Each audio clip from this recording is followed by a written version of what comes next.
Поїхали. Ну все. Ми в ефірі. Доброго вечора. Всі, хто нас дивиться, хто дочекався. Сьогодні понеділок, і як завжди в понеділок, ми з Вадимом Хамахою будемо споминати тиждень, що пройшов. І почнемо. З чого ми почнемо сьогодні? Тут треба, я бажаю доброго дня всім, по-перше. Вечора, точніше. Про що можна говорити? Ну, у мене тут купа тем різних.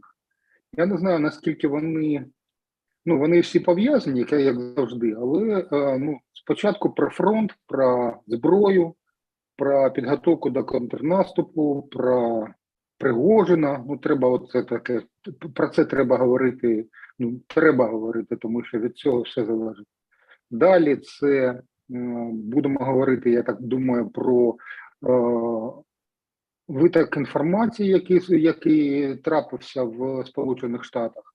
Це напряму пов'язано з підготовкою до наступу до нашого і до оборони, до речі, теж. Третє – це ситуація з Китаєм, навколо Китаю і те, що пов'язано з Китаєм, і примушення України до миру. Це важлива тема, я вважаю, що треба до неї треба дуже уважно пильнувати за цією темою. Четверте, це безумовно, це заборона експорту українського продовольства до ЄС. Спочатку це країни Східної Європи, а потім буде і далі, я так вважаю, тому що я розповім про чому так трапилося і на що нам треба очікувати. Далі, я вважаю, що треба торкнутися, не сильно, але треба торкнутися перспективи Криму і його звільнення, тому що звільнення Криму це питання порядку денного, якщо не сьогоднішнього дня, то наступного так точно. Далі треба поговорити, я вважаю, що про українську так звану православну, так звану церкву, так званого Московського патріархату ФСБ і про те, що відбувається в Лаврі. Про підготовку до саміту НАТО, позиція Угорщини, ціла купа всього. Можна поговорити ще про енергетику, тому що це важливо, про фінансову допомогу, про Іран, безумовно, про санкції, які працюють чи не працюють. Ну і може ще там торкнутися трохи про ситуацію з нашим суперменеджером Коболєвим, ситуацію взагалі, що таке НАБУ, що таке спеціалізована прокуратура, що відбувається в Міністерстві оборони, що відбувається в Укроборонпромі. Це треба теж, вважаю, говорити. Тому я спробую все це втиснути в мінімум часу. Але спочатку, як завжди, все починається з подій на фронті, і про це треба говорити, і кожен має знати, що там відбувається насправді. Тому що це визначає наше життя. І визначатиме ще дуже довго, тому що, виходячи з тієї інформації, якою я володію, війна триватиме дуже довго. Чому так? Тому що я дуже уважно пильную за сводками щодня, я їх, можна сказати, препарую. Тому що читати зведення Генерального штабу – це взагалі ще той квест. Тому що те, що говориться, ми маємо цьому довіряти з одного боку, а з іншого боку я маю іншу інформацію, часто густо з лінії фронту, тому що я спілкуюся, не те, щоб щодня, а багато разів на день я спілкуюся з людьми, які перебувають наразі на передовій, і вони мені розповідають іншу картину. І ця картина, вона дуже сильно відрізняється від того, що нам розповідають з так званих марафонів, на ці от балакучі ті мавпи, які там по типу Резнікова, наприклад.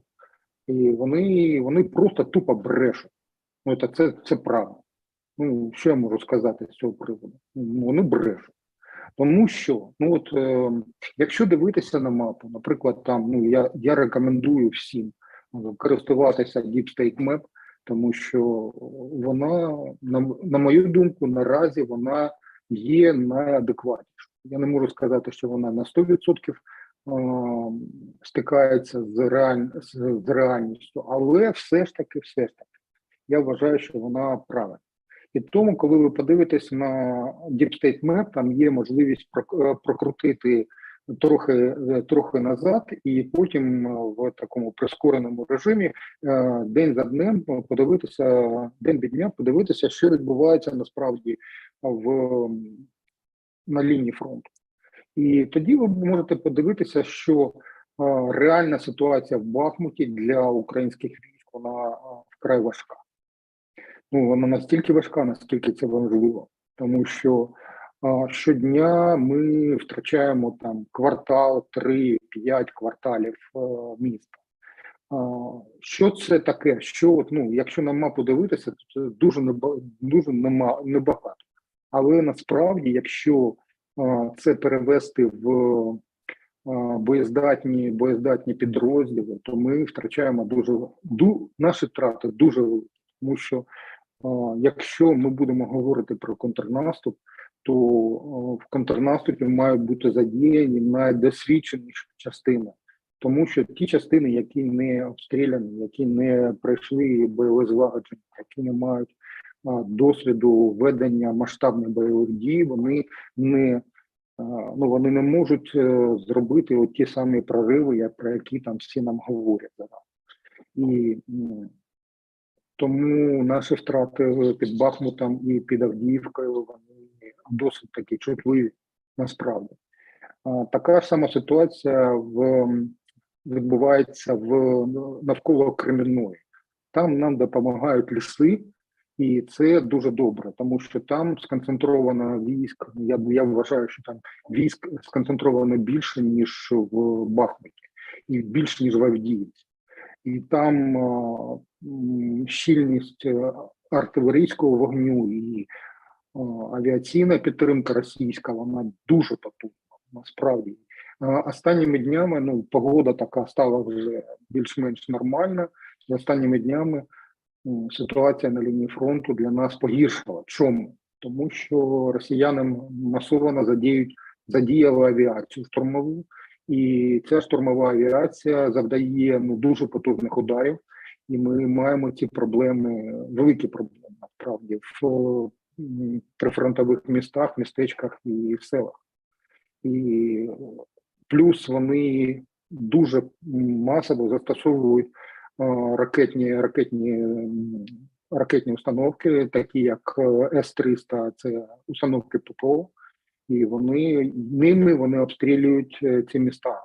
Насправді 15 людей, які загинули в Слов'янську, це дуже така серйозна втрата для нас, тому що там загинули не тільки такі дорослі люди, там загинули і діти, і дуже багато поранених. І навіть я думаю, що вони до кінця ще не розібрано завали, хоча нам доповідають, що вони вже все, і там 24 поранених і 15 загиблих.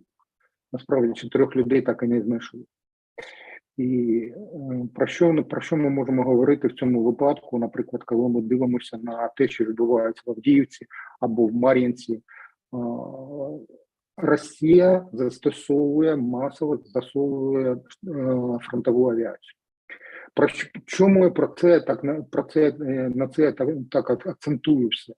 Тому що якщо говорити про контрнаступ, то без підтримки з повітря контрнаступ має бути суходолом. І люди будуть топати ногами, землею. Так от. А зверху на них буде падати бомби, ракети, які випускають літаки і гвинтокрили російські. Плюс задіяні будуть ланцети, безумовно, ланцети – це дрони камікадзе, які масово застосують наразі Росія. І без повітряної підтримки говорити про контрнаступ потужний дуже погано. Ми отримали протягом цих тижнів ми отримали до 2 десятків винищувачів старих, частково перероблених під стандарти НАТО, але їх всього до 2 десятків. Це Міг-29. Але це не зробить погоду, тому що навколо України на аеродромах скупчено, принаймні 800 одиниць техніки. Тобто це винищувачі, це Су-25, це штурмовики, і штурмова авіація працює. Щоб там не говорили, вона працює. І не тільки так, але на лінії фронту працюють і з НУРСами, з некерованими снарядами, ракетами, працюють і винтокрили військові, тому це проблема. І наразі стає з інформації, яку було опубліковано в цих документах секретних Пентагону,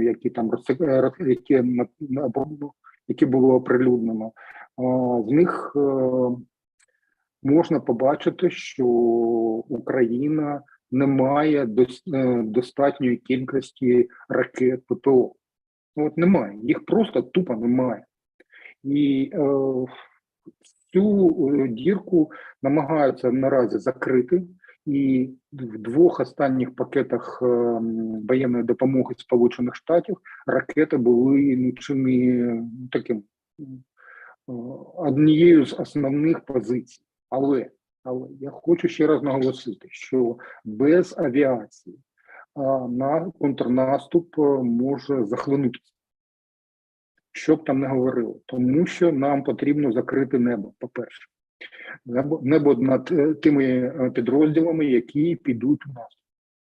Яким чином це можна зробити? Це можна розгорнути кілька десятків батарей ППО. Чи є у нас ці батареї?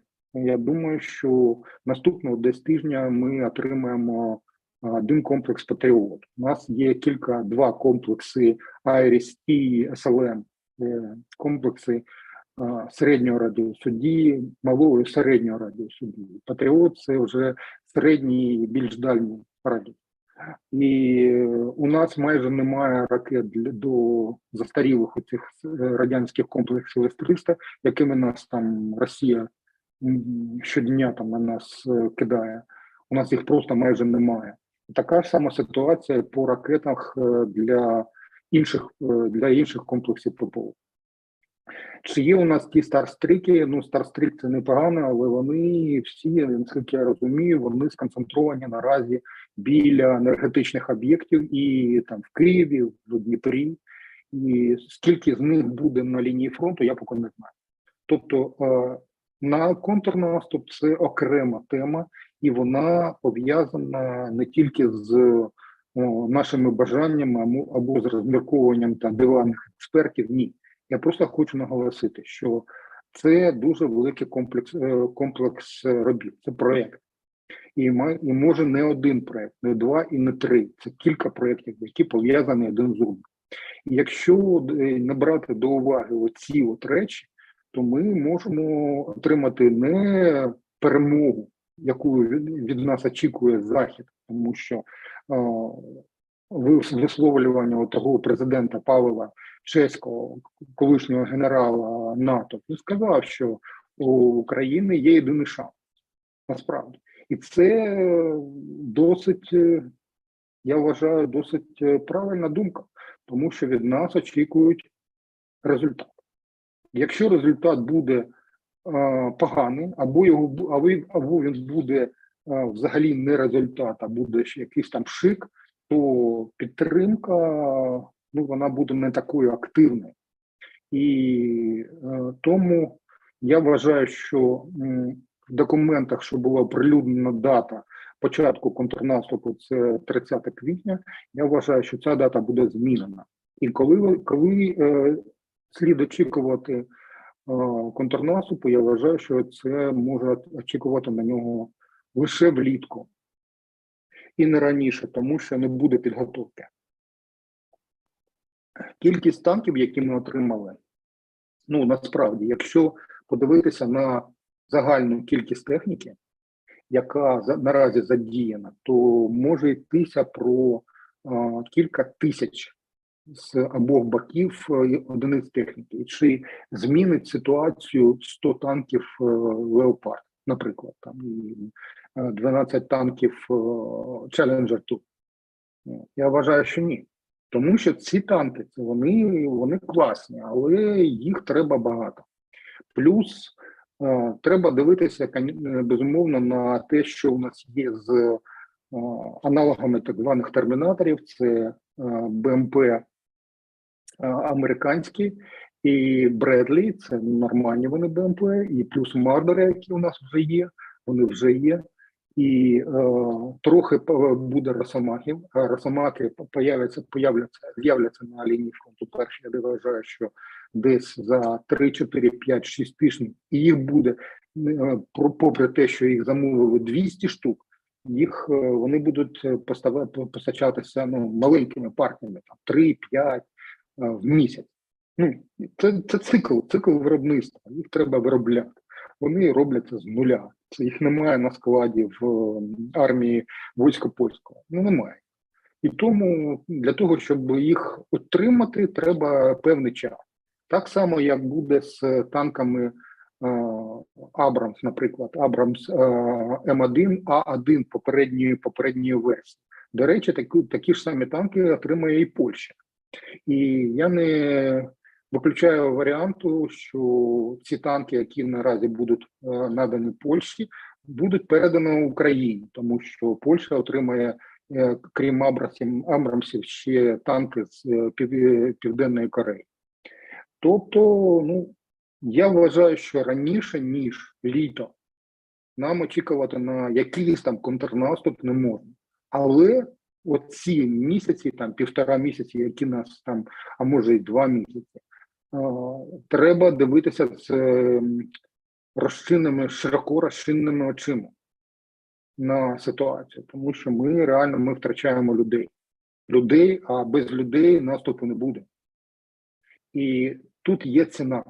І те, що сказав вчора Хоцінгер, це генеральний директор Мюнхенської безпекової конференції, він сказав так, що робити? Ви ж розумієте, що хлопці там з Заходу, ви ж розумієте, що якщо ми не будемо допомагати Україні, вона просто встрягне в патову ситуацію. І тоді ми можемо там очікувати на те, що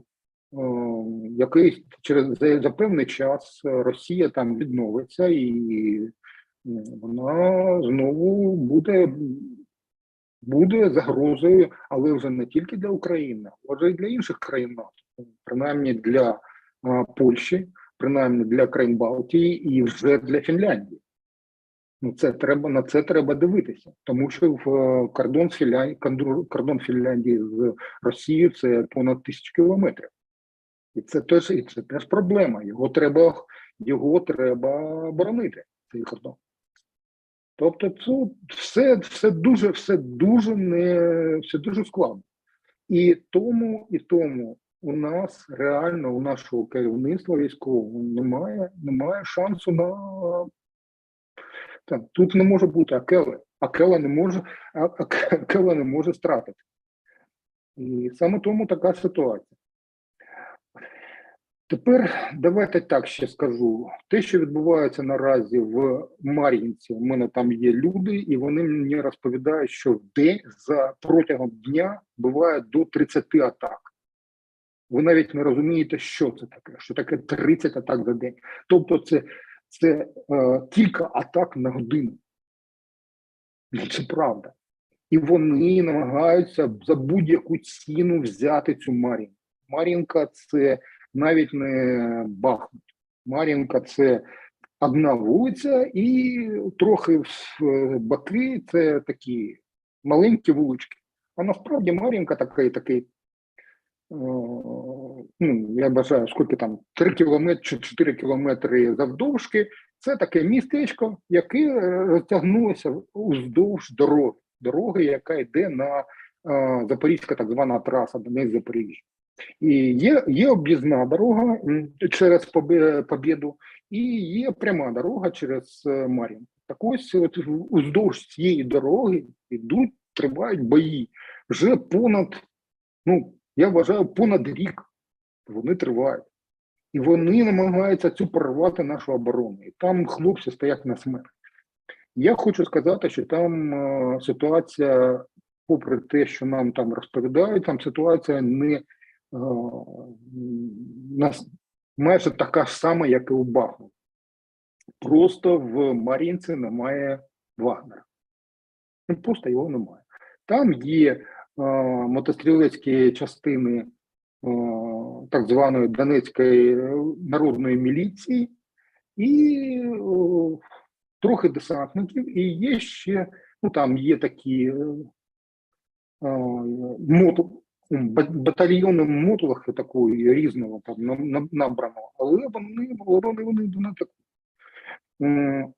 Але є ще одні речі, на які треба звернути увагу. Це Авдіївка, яку росіяни намагаються взяти в оточення, окружити її, і Вугледар.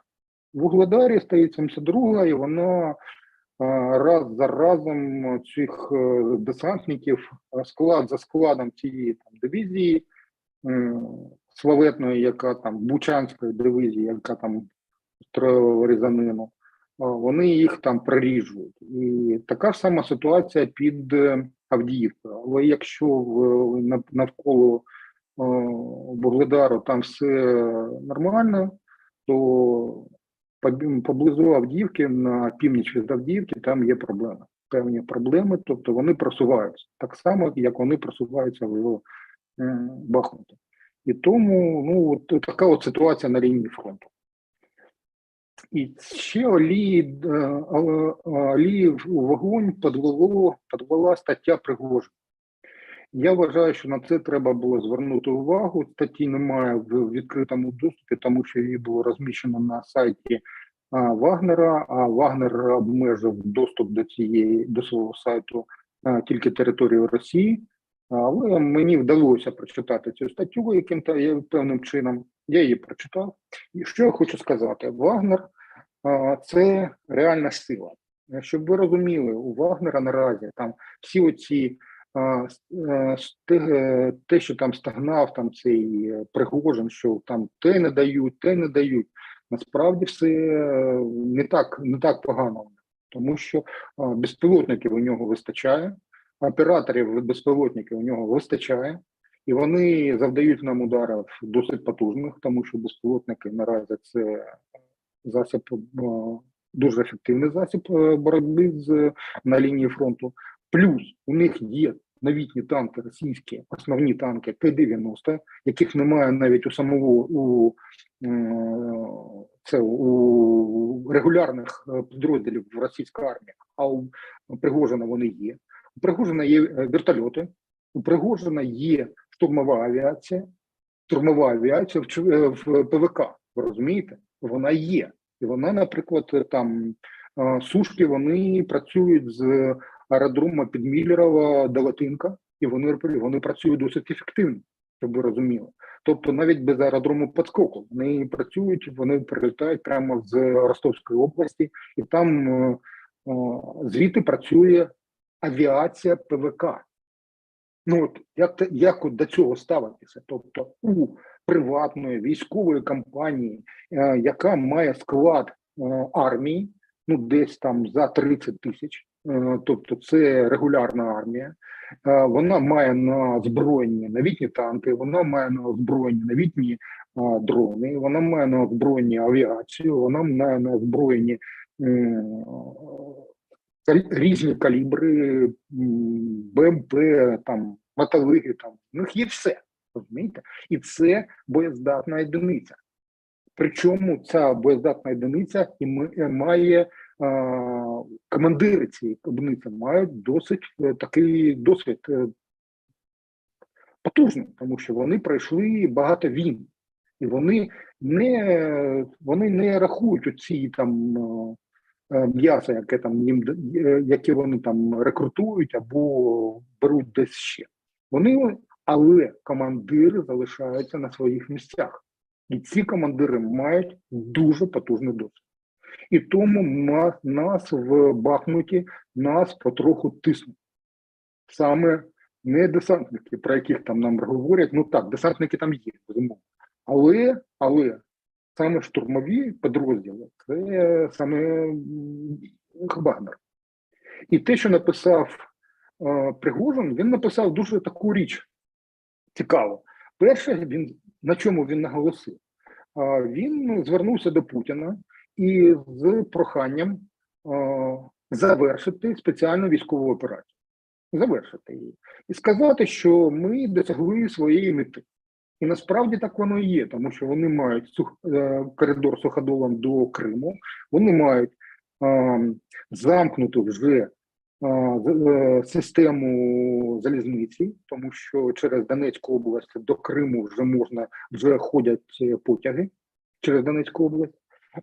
Є просто суходол, тобто можна перекидати підрозділи, вони мають воду в Криму, щоб там не говорили. Вони мають воду в Криму, вони мають все нормально. Пригожин запропонував. Давайте ми зупинимося, кажемо, що все нормально, і почнемо будувати потужну оборону. І це буде нормально. Ну, візьмемо там Бахмут і будемо далі будувати оборону. Нас все влаштовує. Ми досягли того, що ми ставили перед собою навіть більше серед цілої спеціальної військової операції. А потім вже, коли нам буде там час, ми оголосимо свою війну. І я хочу сказати, що це це досить правильне висловлювання і досить така потужна думка. Що б там не говорили про Пригожина, це реально актор в цієї війни. І ця людина, вона саме від неї дуже багато залежить. І треба на це дивитися дуже так з відчиненими очима. І коли я бачу там наші там зведення Генерального штабу, або я колись там потрапляю на ці я не знаю, там Фрідами, оці марафон єдиних новин, там розповідають, там таке з лінії фронту, ось там щось там, хтось там вразив якийсь там танк на лінії фронту, там в районі Бахмута, там чи десь ще там, і от там десантники або там хтось там ТРО знищило якусь там одиницю якоїсь техніки. Друзі, насправді все погано. Настільки погано, що зовсім погано, але дуже важко. І нам про це не говорять. Тобто в Києві війни немає. Ну, взагалі її немає. Вже там ці тачки оці круті, вже там немає, для когось вже немає комендантської години. Ну, це нормально вже. Тобто я хочу сказати, що ситуація така.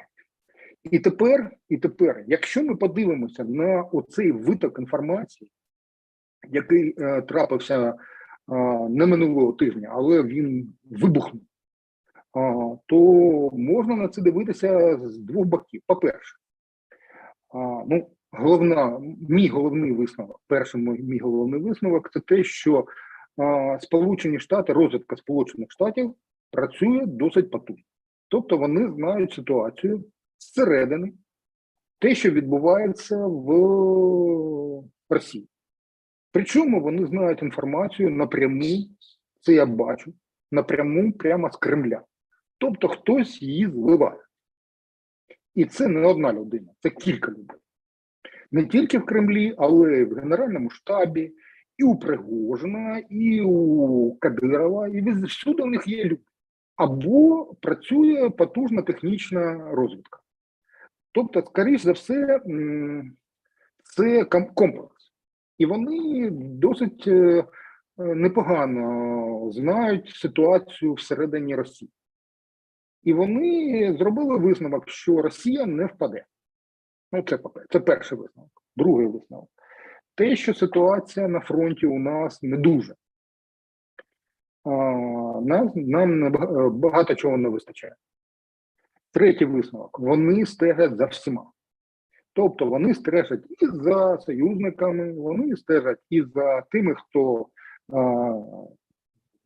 себе називає союзниками, ну, насамперед, там, Угорщина, наприклад, там, чи Грузія, чи, наприклад, ну, кого ще можна взяти, Франція. Вони стежать за всіма.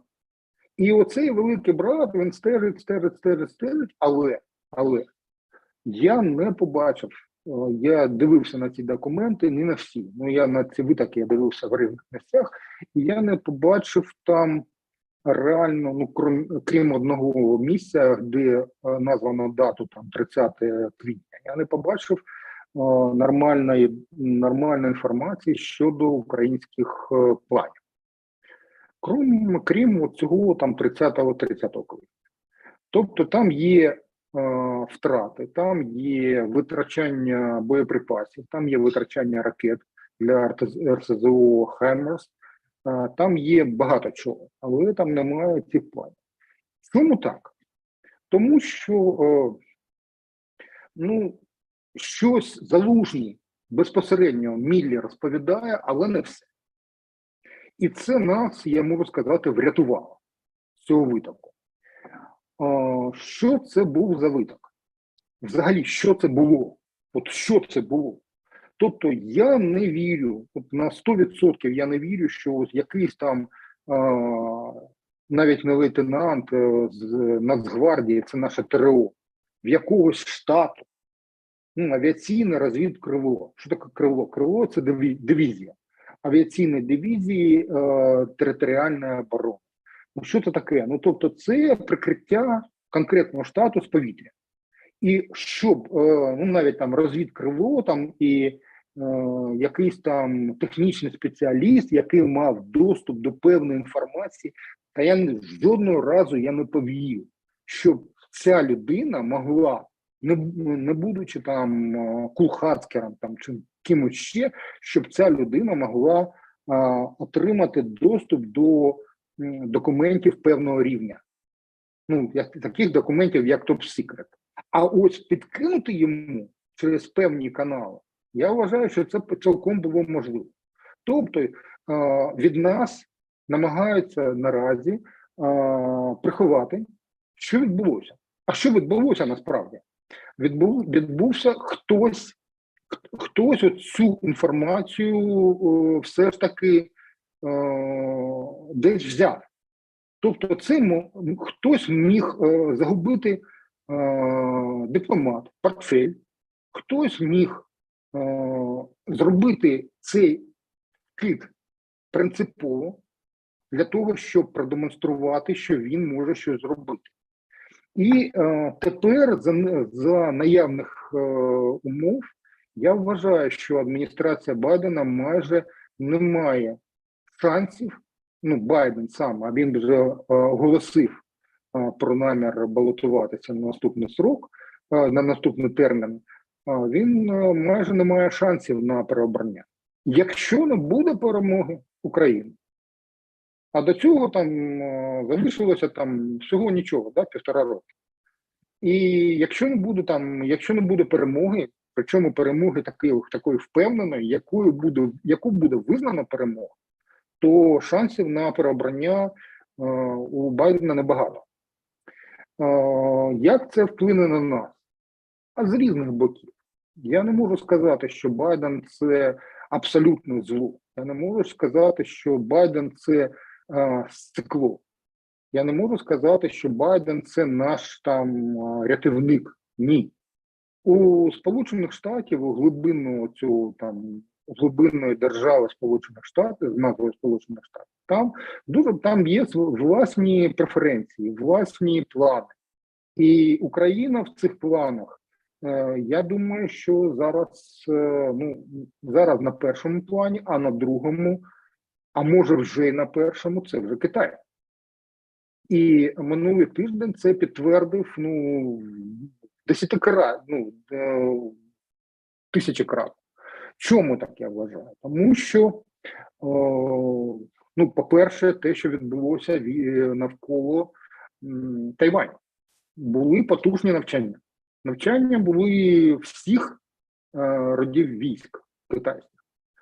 І там залишилося в Східно-Китайському морі, там залишилося ще дуже багато військових кораблів в армії Китаю, військово-морського флоту Китаю. Там розгорнуто на материку вже розгорнуті певні частини ППО і ракетні частини включно.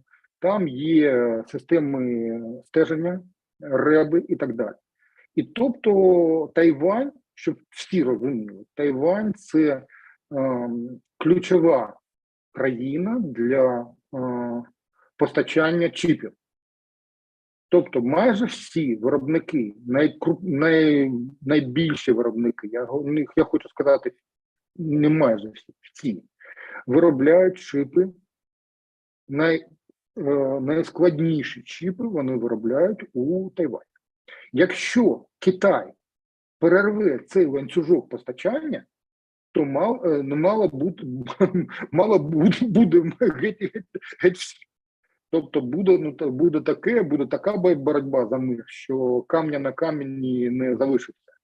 І війни не буде, але буде така боротьба за мир, що чи може це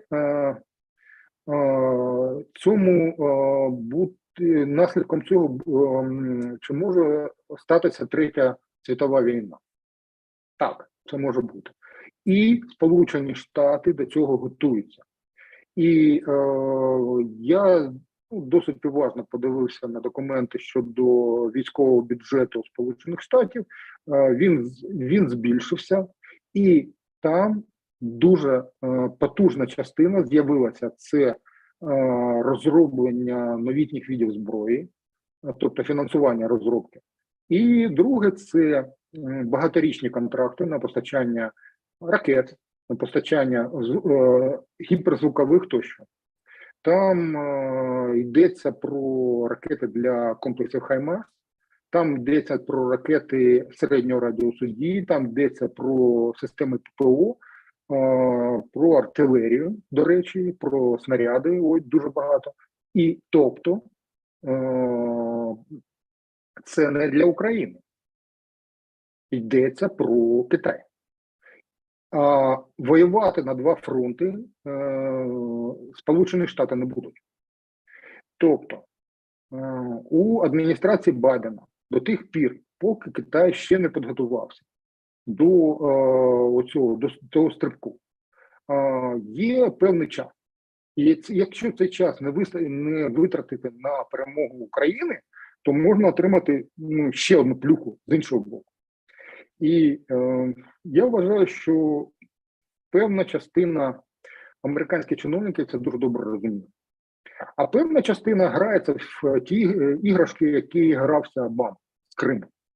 І ми маємо обидві течії. І ось цей виток, він нам продемонстрував, що якась, я так думаю, що якась угрупування якесь в цій глибинній державі, воно зіграло власну гру. Але ця гра пішла на користь Росії і Китаю.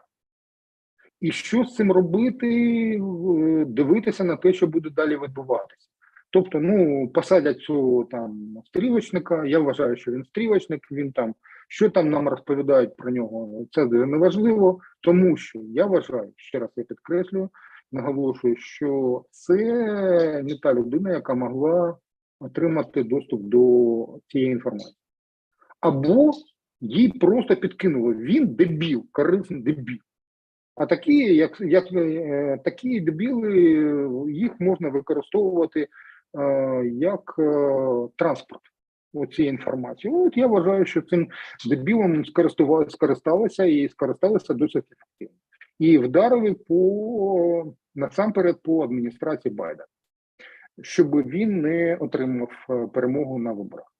Чи буде це перемога республіканців. Я вважаю, ну, за моїм колом спілкування, я вважаю, що наступним президентом буде республіканець. Хто це буде? Ну, я не знаю. Тобто я не хочу там якось там розмірковувати, тому що тут купа різних речей, там гроші, там замараність, там ще щось. Але будуть грати там багато дуже цікавих фігур, і вже Десантис вже зробив, це губернатор Флориди. До речі, той штат, який був проти оцих коронавірусних обмежень, він зробив потужну заяву щодо Трампа. Він сказав, що Трамп розвалює республіканський рух. Це нормальна така заява, і він зробив заявку на те, що стати кандидатом від республіканців. Якщо це буде непогано і не добре. Тобто глибинна американська держава вона збереже. І знову ж будуть грати гру певні сили. Але як на нас це вплине, ну подивимося. Я поки не можу сказати. Поки я бачу те, що цей витік інформації, він був внутрішнім, я вважаю, внутрішнім в Сполучених Штатах, але все ж таки він вплине насамперед на адміністрацію Байдена. Як я сказав. Так, далі. Щодо примушення України до миру. Минулий тиждень, який був такий, ну, там було все. Там був і Да Сільва це соціаліст, президент Бразилії, а Бразилія, до речі, це дуже потужна держава. Вона має купу грошей від нафти і від енергоресурсів, плюс ліс, плюс купа корисних копалин. І це член напіввійськової організації, насамперед військово-політичної організації БРІКС. Тобто це Бразилія, Росія, Індія, Китай і Південно-Африканська Республіка. І ось 3 тижні тому ми бачили навчання фрегату, цей адмірал Горшков біля Південної Африки, потім були навчання поруч з Іраном, і там це теж нафта. Далі треба подивитися на те, що відбувається у Нігерії, це цікава тема. Те, що відбувається у Судані, тому що це інша частина Африки і теж маршрут танкерів. Далі треба дивитися на те, що говорить Індія, як вона себе поводить, і насамперед Китай. Знову до Китаю повертаємося. І ось те, що нам розповідають, що Китай там грає власну гру. Да, він грає саме так, він грає власну гру, але візит міністра оборони Китаю одразу ж після візиту лідера Китаю до Москви свідчить про багато про що. І наразі відпрацьовуються, як я бачу, відпрацьовуються варіанти, коли Китай не бере на себе якісь там зобов'язань щодо постачання зброї, але він її все ж таки постачає якісь там компоненти, якісь там що. Він сприяє Росії якнайбільше вдарити по Сполучених Штатах. Він це сприяє цьому. Він сприяє це через Північну Корею, яка проводить там ці запуски ядерні випробування і запуски міжконтинентальних ракет. Це він жахає цю Японію і Південну Корею, і Тайвань, до речі, і Сполучені Штати, тому що ракети північно-корейські можуть долетіти до Сполучених Штатів, щоб там не говорили. А 20 ракет одна може долетіти, її можуть не збити. Далі. Дивимося на Іран, який теж там, ситуація в Ірані теж для Росії вона така нормальна. Ми дивимося на Газпром, який Газпромбанк, який будує систему з Бразилією і Індією і Китаєм для створення нової системи по типу трансферу грошей. Тобто їх там викинули з системи SWIFT. Але вони будують власну систему без європейської валюти і без доларів. Тобто юань, індійська рупія, да, там бразильські ці тугрики, і все нормально, і рублі, щоб було зрозуміло. І тут вже йдеться про десятки мільярдів доларів. Тобто це вже не якісь там суми 10, там, 15 мільярдів. Ні.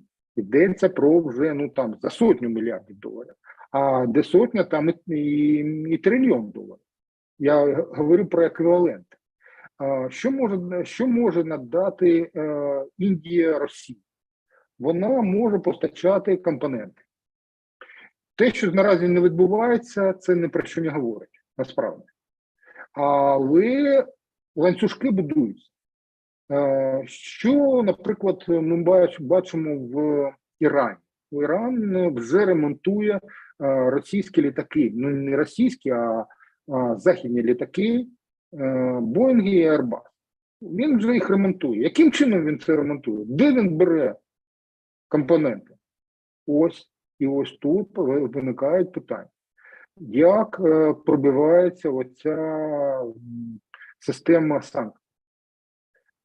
Якщо я позавчора читав Блумберга і побачив таку цікаву інформацію. Так, наприклад, із Німеччини і Франції в країни, які прилеглі до Росії, тобто до Вірменії, до Казахстану, до Киргизстану, до Узбекистану, збільшилося постачання продукції не в рази, а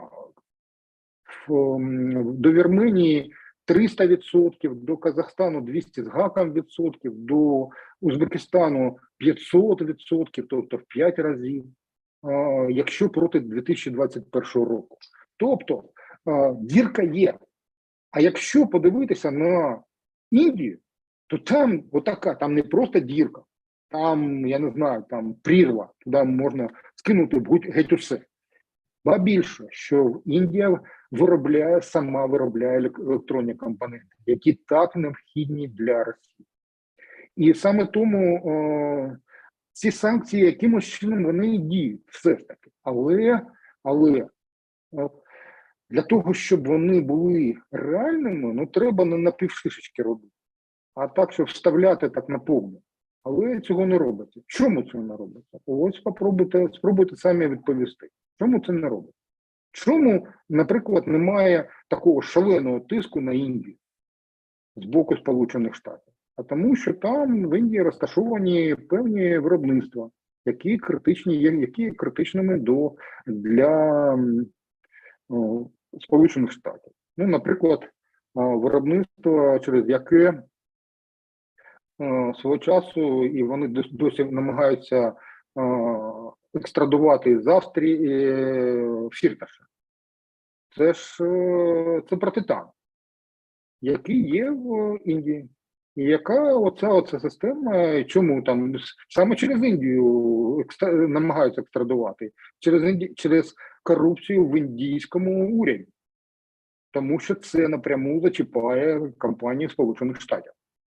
І саме тому намагаються наразі екстрадувати Фірташа. Ну, вже скільки там, з 2014 року.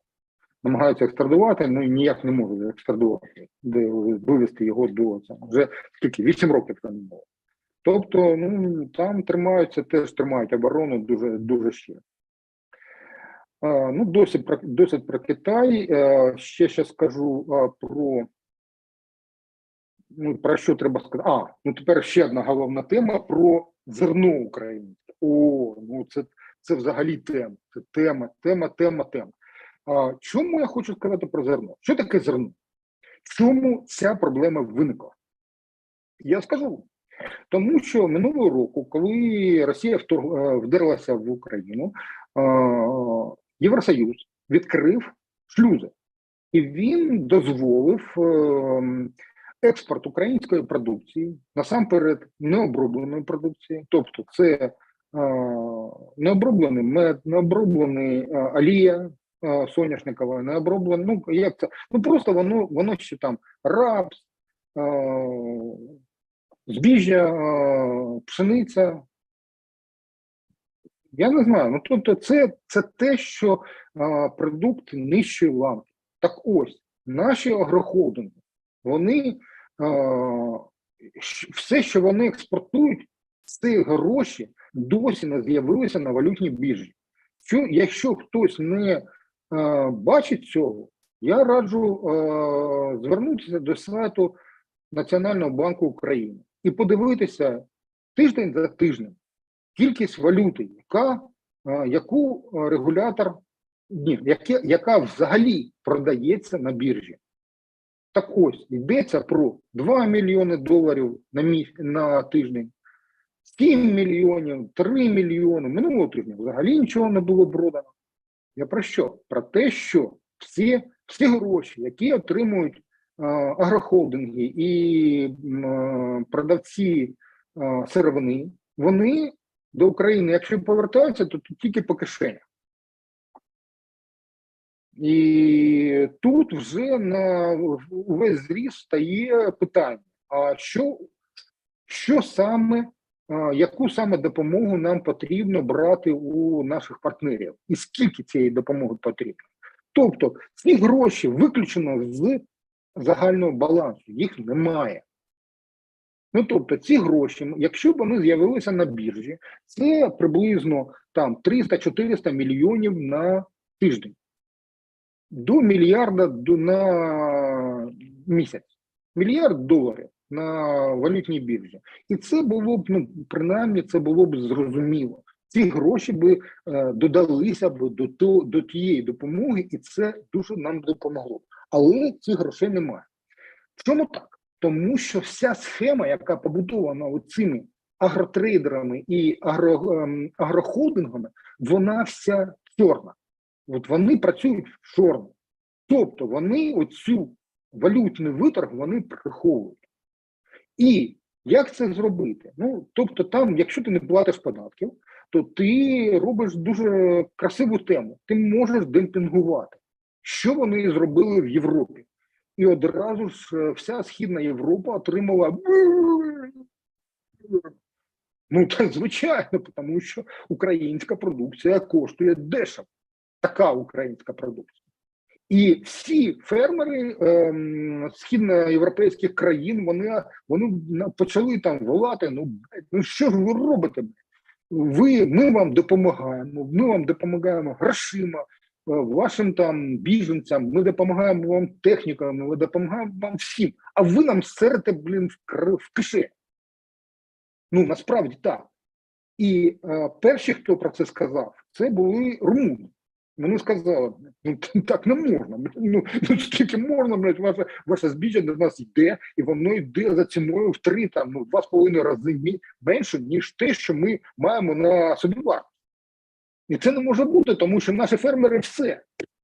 А Євросоюз в цьому випадку, він себе поводить так, 7-8 там дупою виляє. Тобто можна було б цю проблему вирішити, якщо дати дотації цим фермерам. Але Євросоюз цього не зробив. І він цю проблему загострив до стану, коли черв'як цей вже вскрився. І зараз Польща, потім Угорщина, сьогодні, вчора, точніше, вночі Словаччина, така ж сама ситуація буде в Румунії, така ж сама ситуація буде в Болгарії. Вони зупинять не тільки імпорт української сировини сільськогосподарської, але й транзит. І вони про це сказали голосно. Тобто сьогодні там поїхала крім міністра Сольського агрополітики, поїхала ще віце-прем'єр-міністр Свириденко з економіки і до Польщі, щоб домовлятися, що робити. Але я хочу наголосити, що поляки за жодних умов не підуть на пом'якшення своєї позиції щодо українського збіжжя. Не підуть. Тому що це напряму торкається їхніх виборців головних. А їхні головні виборці – це саме дрібні виробники. Дрібні виробники сільськогосподарської продукції. І вони від голосів цих виборців, вони залежать на 100%. Ну, на 100, на 80%. І ось тут вони будуть стояти до останнього. Вони будуть плювати в рило всім єврочиновникам. Вони будуть говорити, що або дотації фермерам, або нічого. І вони праві. Чому? Я ще раз наголошую. Україна не переробляє свою сільськогосподарську продукцію. Вона експортує її без перероблення. Ну, крім м'яса птиці. М'ясо птиці – це теж непогано, але є більш глибоке перероблення. Якщо дивитися на чисто там олію в цистернах, якщо дивитися просто на збіжжя, яке експортується, то тут нічого не робиться. Тобто не робиться макарони, крекери чи ще щось. Тобто ті продукти, які можна зберігати довго. Нічого не робиться. Тупо демпінгом просувається ця продукція. І це 100% провина української влади, яка начебто не бачить оцієї проблеми, вона начебто не бачить цих грошей, а насправді я вважаю, що вона з них жере цього корита. Іншого пояснення я не маю. Як інакше. І ось ця проблема, вона стала проблемою номер 1 переговорів, я про це говорив минулого тижня, переговорів Зеленського і Дуди, і за тиждень нічого не вирішилося. Тобто, холдинги як плювали, так і плюють на все. Вони мають свої гроші, і в них все добре. А всіх інших, те, що всіх інших їх не цікаво. І тут, звичайно ж, цією ситуацією не могла не скористатися. І вони наразі фактично блокують так звану зернову ініціативу. Тобто там ходили 3 судна на день, наразі ходять 1,25. І про що це говорить? Про що йдеться? Про те, що Росія скористалася оцими гнидами. Саме так. Вона скористалася цими гнидами. І ці гниди працюють на Росію. І замість того, щоб цей черв'як ліквідувати, у нас є СБУ, Бюро економічної безпеки, що там у нас є, ціла купа, НАБУ, спеціалізована прокуратура, у нас купа, у нас є СБУ, насамперед, тому що це національна безпека, СБУ. І жодна з цих контор не працює в цьому напрямі. Чому? Я даю єдину, на мою думку, зрозуміло таку відповідь, що тож годуються цього корита. І всі. І насамперед ті, хто сидить на Банковій. І саме від них залежить геть усе. Тому що керують СБУ з Банковою, а не хтось ще. Тому що керують БЕБом, керують з Банкова. Тому що керують всім. І вони мають йдеться не про $1 мільярд на місяць. Це офіційна валюта, а може і більше, це офіційна валюта, яку продавали, який мільярд? Щодня на валютній біржі в 2021 році продавалося приблизно щодня 200, 300, 400 мільйонів доларів. Тобто обіг був валюти 2,5-3 мільярди доларів на тиждень, тобто $12 на місяць. Це був обіг валюти. Вони продавали, вони купували, вони отримували відшкодування ПДВ, і зараз вони його отримують, щоб ви розуміли. Вони отримують відшкодування ПДВ. І ці гроші, відшкодування, йдуть з наших кишень. І це гроші, які крадуть фактично з міжнародної допомоги. Тому що відшкодування ПДВ – це гроші, бюджет – це така назва, насправді це гроші платників податків наших і іноземних. От і все. Коли цей черяк рване, замало не буде нікому. А це буде незабаром. Так, давайте так, у нас вже, я вже годину говорю, давайте так швиденько. Про фінансову допомогу там сказав, про УПЦ, так звану Українську Православну Церкву, що сказати чи ні, я не знаю. Минулого тижня було там таке повідомлення, інспекція щось там знайшла, якісь там проблеми з майном в Києво-Печерській лаврі. Чи вони щось нариють? Да, безумовно, вони щось нариють, і це буде поштовхом до заборони цієї так званої церкви. Але я хочу ще одну поставити такий наголос такий. Мені дуже не подобалося інтерв'ю так званого митрополита ПЦУ Православної церкви в Україні Епіфанія. Чому мені не подобалося? Тому що він, попри те, що він наголошує, що ПЦУ не є такою церквою, як офіційною, як РПЦ в Росії, тим не менш, він поводить себе саме так. І він хоче поставити свою церкву як офіційну.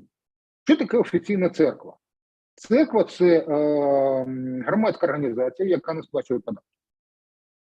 І офіційна церква – це всі можливості для підвищення свого матеріального стану, майнового стану, насамперед. І тут мені це не сподобалося. Але, щоб ви розуміли, кількість приходів цей парафій УПЦ і ПЦУ, УПЦ досі має більше парафій, ніж ПЦУ. І саме це дуже дратує Епіфанію. І це дуже дратує власників УПЦ МП в Росії. Тобто це йде така бійка. І влада стала на бік ПЦУ. Але чи буде це виграшем? На першому етапі, безумовно, так. Тобто від так званої церкви ФСБ треба позбавляти. У будь-який спосіб. Я вважаю, що насамперед на краще є оголосити терористичну організацію або спонсором тероризму. І тоді її можна зачинити спокійно і забути про її існування. Я вважаю, що це спосіб.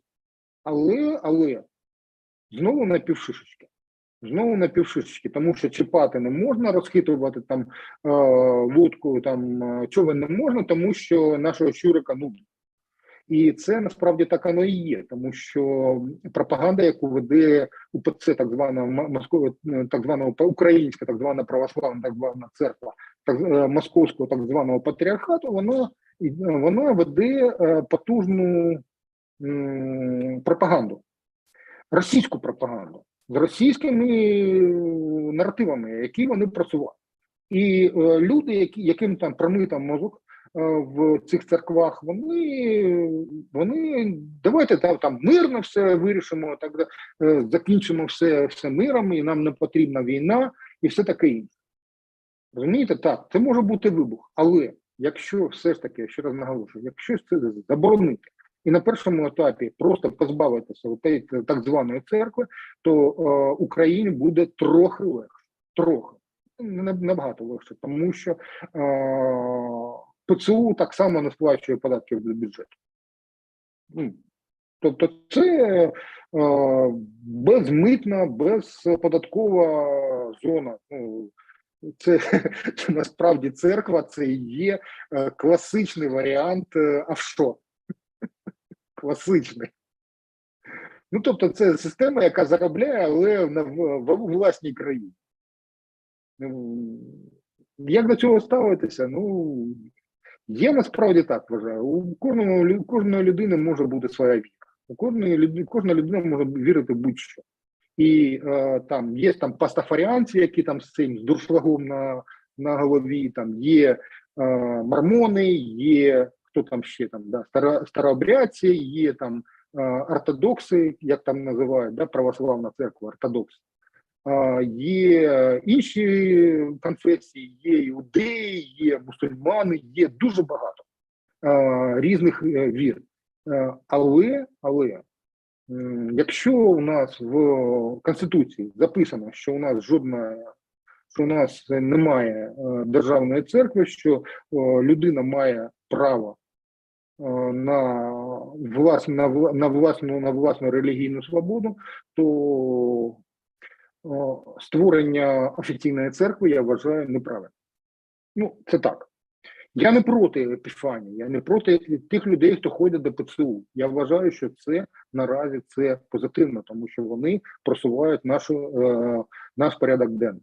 Але це поки вони ще жиром не заплили. А якщо ви подивитеся на Епіфанія, ну, якщо там подивилися, то у нього такі от щоки, да, як у цього. І ну, не їсть людина нічого. Ну, взагалі там цей піст у нього. І це для мене це показник. Я не хочу ще раз наголошувати, я не хочу розпалювати ворожнечу. Це для мене є священники, яких я поважаю, але якщо дивитися на Конституцію, то треба читати Конституцію. Там написано там чорним по білому, що у нас є релігійна свобода, у нас немає офіційної церкви. Все, крапка, все, закрили тему. Так, що ще? Останнє, да? Санкції сказав, треті країни сказав, Угорщина. Ну, про Угорщину можна говорити скільки завгодно, але, до речі, те, що робить Орбан, щоб ви розуміли, я з цією людиною особисто не стикався жодного разу. Але я працював з людьми, у яких він був чисткою. І це були люди з оточення кримінального авторитету Могилевича, російського кримінального авторитету. І саме вони створили партію Фідес, і саме вони створили Орбана. Він їх обслуговував. І вони вкидали туди гроші. І на кого буде працювати шістка російського кримінального авторитету? Я вважаю, що це питання риторичне.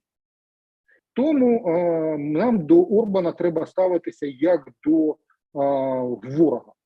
Прихований ворог ще гірший ворог, ніж відкритий. А він прихований ворог. Тобто, коли я читаю або дивлюся на висловлювання Орбана номер 2, це його там радник, на Сіярта, там ще на когось, я в голові собі тримаю певні речі, які для мене є знаковими. І ці знакові речі – це чи працює це на Росії, а Сіярта минулого тижня був в Москві, і в Будапешті він приймав міністра закордонних справ Білорусі, до речі, для організації економічних так званих зв'язків, які не підпадають під санкції. А туди входить, до речі, входить атомна промисловість Росії, тобто Росатом і компанія.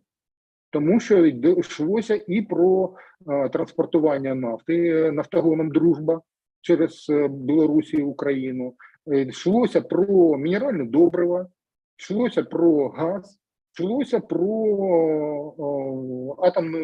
атомні технології, в тому числі, зокрема, і про ремонти вже наявних енергоблоків АЕС, Пакшадин. Ну, таке. Що було зрозуміло? І все це було з Росією і з Білорусі. На кого працює Орбан? Я вважаю, що він не працює на Угорщину. Він працює на власну кишеню. І коли, якщо ви подивитеся на результати виборів минулих, а це дуже цікава інформація, так ось, більшість голосів, майже 100% голосів закордонних Орбан отримав. Де? В тому числі на Закарпатті, щоб ви розуміли. Тобто були розгорнуті, начебто, були розгорнуті там виборчі дільниці, там все таке інше. Треба дивитися на все це, все треба дивитися в комплексі. І коли минулого тижня було оприлюднено результати опитування щодо ставлення угорців до різних націй, так ось, росіяни були чи на останньому 20-му місці з 20. Тобто це ставлення угорців. Але все визначають гроші. І ось ця система Орбана тримається на підсмоктуванні з Росії, тому що дешевий газ, дешева нафта і все таке інше, і на підсмоктуванні з Євросоюзу, який дає якісь певні дотації. І ось тут з'являється дешевий український імпорт збіжжя і все таке інше. Як до цього буде ставитися Орбан? Я думаю, що теж риторичне питання. Останнє. Саміт НАТО і вступ до ЄС. Це важлива тема, і треба її зачепити. І ще про Крим я хотів сказати. Буквально так, 1-2 хвилини. Вступ до НАТО. Я минулого тижня було кілька висловлювань з цього приводу. Так ось, я можу сказати одне. Я дуже уважно прочитав десь 30 чи 40 висловлювань різних політиків, і я можу сказати так. Нам на саміті у Вільнюсі розраховувати нема на що. Тому що нас ніхто до НАТО наразі не чекає. Чому? Тому що ми у війні з Росією, і нам про це говорять геть усі. І розповіді наших міністрів, там насамперед там Кулеби, і там всіх цих чиновників так званого Офісу Президента, вони нам там розповідають про те, що нас вже там очікують там всю там. Ніхто нас не очікує. От коли ми переможемо, от тоді нас будуть очікувати. НАТО нам зараз не світить. І будь-які гарантії безпеки з боку НАТО, навіть там якісь там 3-ті, 4-ті нам не світять. Максимум – це гроші і зброя. Максимум. Все, крапка. Останнє – це вступ до ЄС і Крим. Вступ до ЄС. Минулого тижня було дуже багато висловлювань різних. І всі ці висловлювання в цілому, я хочу сказати так, загалом, вони дають нам певну надію на те, що все ж таки вступ до ЄС можна трохи прискорити. Чому так? Тому що це рішення прийнято вже, ухвалено на рівні країн,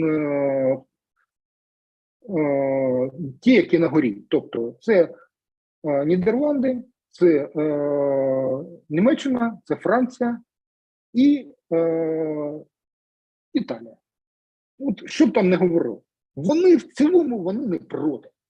І вони визначають поведінку всього ЄС. Тобто, що плюс ще до нас є там підтримка країн Балтії, у нас є підтримка Польщі, у нас є підтримка яка є підтримка Чехії. І я думаю, що цього буде достатньо для того, щоб до кінця цього року ми просунулися в напрямку ЄС. Погано для нас чи добре? Якщо б ми були в ЄС, у нас би запитання збіжжя дешевого не виникло, тому що органи ЄС швиденько би оцих шустриків з збіжжям, там, з зерном, там, з усім іншим, вони б їх прижучили. Останнє Крим. Тема Крима було піднято на конференції, безпековій конференції Чорноморського регіону. І там була ціла купа українських чиновників. Вони просували цю тему Криму, там і чорноморської безпеки, але насправді все впирається в єдину проблему – Росія. І якщо не буде перемоги над Росією, Чорне море завжди буде її внутрішнім морем. Якщо цю проблему не вирішити, а її треба вирішувати, потопив весь флот російський, тоді нема про що говорити. Але головний висновок цієї конференції все ж таки всі її учасники погодилися з тим, що Крим – це Україна. І це насправді дуже така нормальний рух цієї влади. Хоч я її там і критикую, хоч це Кримська платформа – це синекура для певних чиновників, але все ж таки було сказано про те, що Крим – це Україна. І його має бути звільнено. В який спосіб? Ще ніхто не знає. Але з огляду на те, що говорять там українські чиновники, я вважаю, що це буде комплекс. Тобто це буде комплексне вирішення, і воно розпочнеться з затоплення кораблів російської Чорноморської. Але подивимося, що буде далі, я не знаю. Тобто тут дуже багато. Це контрнаступ, це все пов'язано, друзі, все пов'язано. От буквально геть усе пов'язано. І якщо ти дивишся на якусь там окрему проблему, я не встигаю все викладати там в інтернет, але повірте, дайджести робляться щодня. Так ось, я щодня оцю через це пропускаю. І я це бачу. Я це бачу, і це я вам раджу все ж таки сформувати для себе цілісну картинку. Якщо ви цю картинку матимете, то ви не будете робити помилок. І ви ніколи не будете слухати марафони. Ніколи. Просто ніколи, тому що вас буде від них нудити. Тому що це брехня. От десь так. Ну що, все? Десь так?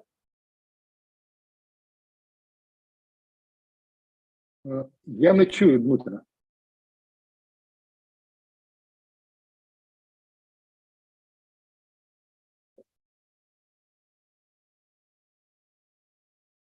Так, я виключаю мікрофон, щоб не заважати, а потім забуваю його включити. Є якісь запитання? Запитання які є? Ні, запитань нема, всі слухали і запитань нема. Тому сьогодні будемо закінчувати. Велике дякую. Дякую всім, хто нас дивився. Дякую, Вадиме. І хто ще не підписався на наш канал, підписуємося. Ті, хто ще хоче щось сказати або задати запитання, задавайте вже в коментарях. І наступного разу ми вам відповімо на ваше запитання. А сьогодні будемо прощатися. Або у мене в профілі в Фейсбуці. Я спробую відповісти. Я думаю, що на будь-які запитання є певні відповіді, чи відкриті, чи закриті, я не знаю. Ну, тут я спробую. Все, тоді всім дякуємо і до зустрічі наступного тижня. До побачення всім.